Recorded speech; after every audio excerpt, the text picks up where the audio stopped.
Magandang umaga po sa ating lahat, mga kapatid. Magandang umaga po, Father Vic. Araw ng Martes, sa ika-6 na linggo ng Pasko ng Pagkabuhay, at sa ating pagninilay, magandang balikan ang unang pagbasa mula sa mga gawa ng mga apostol.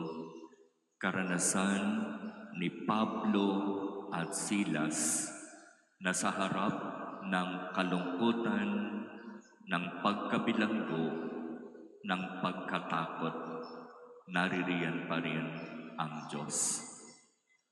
Anong nangyari? Sinasabi sa unang pagbasa na itong si Pablo at Silas ay nagpalayas ng masamang espiritu sa isang alipin, na itong alipin na ito kinakasangkapan ng kanyang amo. Natutuwa yung amo sapagkat sa totoo pinagkakakitaan niya ang alipin, sapagkat itong alipin na ito na sinasapian ng masamang espiritu nakapanghuhula. At dahil ng huhula, marami ang nagpapahula. At kapag natapos ang panghuhula, magbibigay ng bayad. Ang bayad na pupunta doon sa amo. Kaya pinagkakakitaan talaga itong alila na ito. Pero alam ni Pablo ang sitwasyon, kaya sa kanyang hapag dito sa alila na ito, na sa matagal na panahon pinapahirapan ng demonyo, pinalayas niya itong demonyo na ito. At itong alipin ay napalaya doon sa napakatagal ng panahong umaalipin sa kanya na masamang espiritu.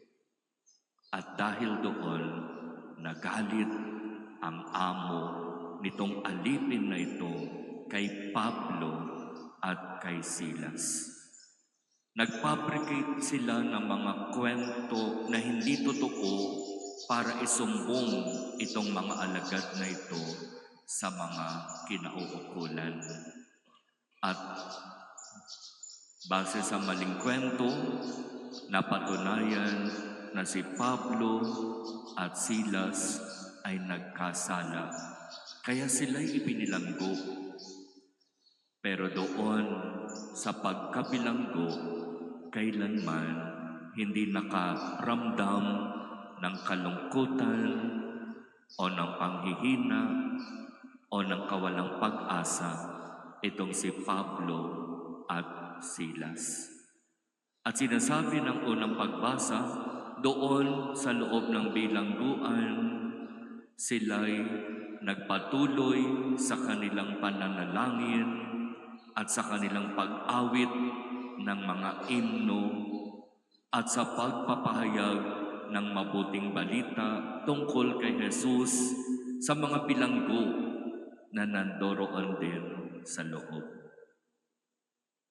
Hindi naging dahilan ang pagkabilanggo para sila'y malungkot at mawalan ng pananalig. Maging sa loob ng bilangguan, habang nakakadena ang kanilang mga paa, nagpuri at nagpasalamat sila sa Diyos. Napakagandang halimbawa na dapat tularan kay Pablo at Silas. At sinasabi sa unang pagbasa, ng maghahating gabi, lumindol ng malakas at nabuksan ang pintuan ng kulungan at napagot, natanggal yung kadena sa kanilang mga paa. Pwedeng-pwede na silang tumakas at lumabas ng kulungan, pero hindi nila ginawa. Bakit? Sapagkat may plano ang Diyos. May maganda pang mangyayari. Nang madiskubre ng kawal na nabuksan ang bilangguan at nakalag ang kadena sa mga paa ng mga bilanggo.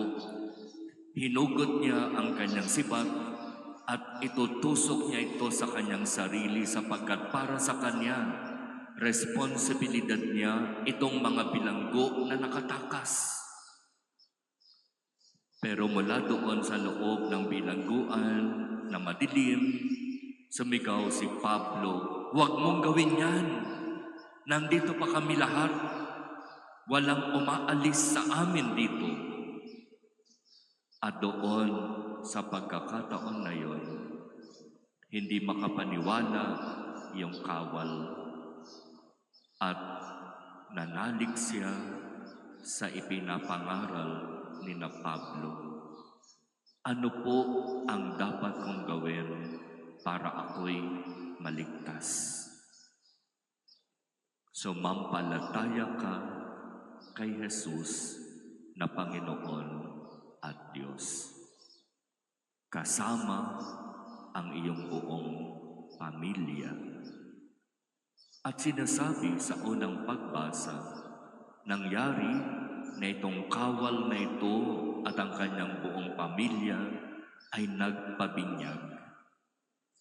At pagkatapos noon sila'y lumabas ng bilangguan at tumuloy sa tahanan nitong kawal na ito, nilinis ang mga sugat ni na Pablo at Silas at sila'y nagsalo-salo sa pagkain. Iba ang Diyos. Kung makikilala lamang natin ang kapangyarihan ng Diyos, magagawa niya maging ang mga imposibleng bagay. Ang hinihingi lamang niya sa atin, manalig, magtiwala, kumapit sa Kanya.